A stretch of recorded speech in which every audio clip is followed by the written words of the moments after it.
हिमाचल प्रदेशमध्ये राज्यसभेच्या निवडणुकीत काँग्रेसला मोठा धक्का बसला आहे। सोनिया गांधीसुद्धा हिमाचल प्रदेशमध्ये उभ्या राहणार होत्या, मात्र त्यांना कुठेतरी कुणकुण लागली। हिमाचल प्रदेशमध्ये ही एक मोठी घटना घडली आणि काँग्रेसला आत्मपरीक्षण करण्याची वेळ आली। नमस्कार, मॅक्स महाराष्ट्रामध्ये तुमचं सर्वांचं स्वागत। मी संतोष सोनवणे।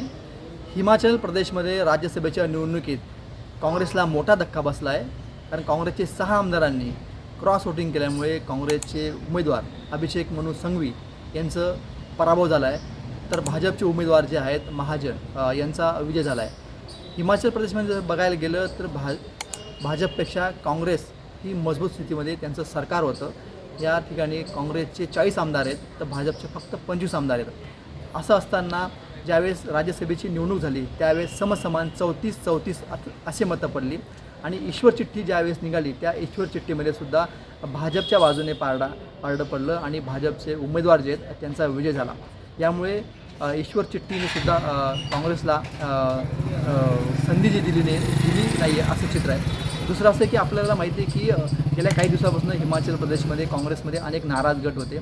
काँग्रेसने ज्यावेळेस मुख्यमंत्री नेमला शिक्कू म्हणून त्यांच्याविषयीसुद्धा काही 20 ते 25 आमदार नाराज होते आणि ह्या आमदारांना नाराजी कशी दूर करावी हा एक मोठा प्रश्न होता। यामुळे ते योग्य संधी शोधत होते आणि ती संधी या निमित्ताने जे नाराज काँग्रेसचे आमदार होते त्यांनी ही संधी शोधली आणि नेमकं काँग्रेसचा जो प्रमुख उमेदवार जे होते अभिषेक मनू संघवी यांचा पराभव झाला आहे। दुसरं अजून अशी एक माहिती येते की या हिमाचल प्रदेशमध्ये काँग्रेसचे एकमेव सरकार जे उत्तरेकडे होतं त्याच्यावरसुद्धा आता संकट जे आहे ते आलेलं आहे। यामुळे काँग्रेसमध्ये बंडखोरी होण्याची शक्यता आहे आणि खरंच भाजप ही संधी साधते आणि कदाचित हिमाचल प्रदेशमध्ये आपलं सरकारसुद्धा स्थापन करू शकतं।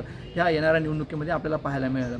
अशी निवडणूक आपल्याला माहिती आहे की महाराष्ट्रामध्ये अशाच प्रकारची निवडणूक झाली होती। राज्यसभा आणि विधान परिषदेची ज्यावेळेस निवडणूक झाली होती त्यावेळेस राज्यसभेचे भाजपचे संख्याबळ नसतानासुद्धा निवडणूक भाजपचे उमेदवार निवडून आले होते आणि त्यानंतर आपल्याला माहिती आहे महाविकास आघाडी जे होतं सरकार कोसळलं आणि जे शिंदे गट वेगळा निघाला आणि शिवसेनेचा पराभव झाला। त्याच प्रकारचं चित्र हे हिमाचल प्रदेशमध्ये आपल्याला पाहायला मिळतं आहे। दुसरं अजून अशी एक माहिती मिळते की काँग्रेसच्या सोनिया गांधीसुद्धा हिमाचल प्रदेशमध्ये उभ्या राहणार होत्या, मात्र त्यांना कुठेतरी कुणकुण लागली आणि या कुणकुणीनंतरच त्यांनी राजस्थानमधनं आपली उमेदवारी दाखल केली आणि राजस्थानमध्ये काँग्रेसला चांगलं मतं मिळालं आणि त्या सोनिया गांधी निवडून आल्या। मात्र हिमाचल प्रदेशमध्ये ही एक मोठी घटना घडली आणि काँग्रेसला आत्मपरीक्षण करण्याची वेळ आली, कारण स्वतःचेच आमदार जे आहेत सांभाळता येत नाही असं एक चित्र आहे। आणि भाजपने जी रणनीती आखली होती ती रणनीती त्यांच्यावर परफेक्ट बसली आहे आणि यामध्ये काँग्रेसला मोठा पराभवाचा धक्का सहन करावा लागला। पाहत राहा मॅक्स महाराष्ट्र।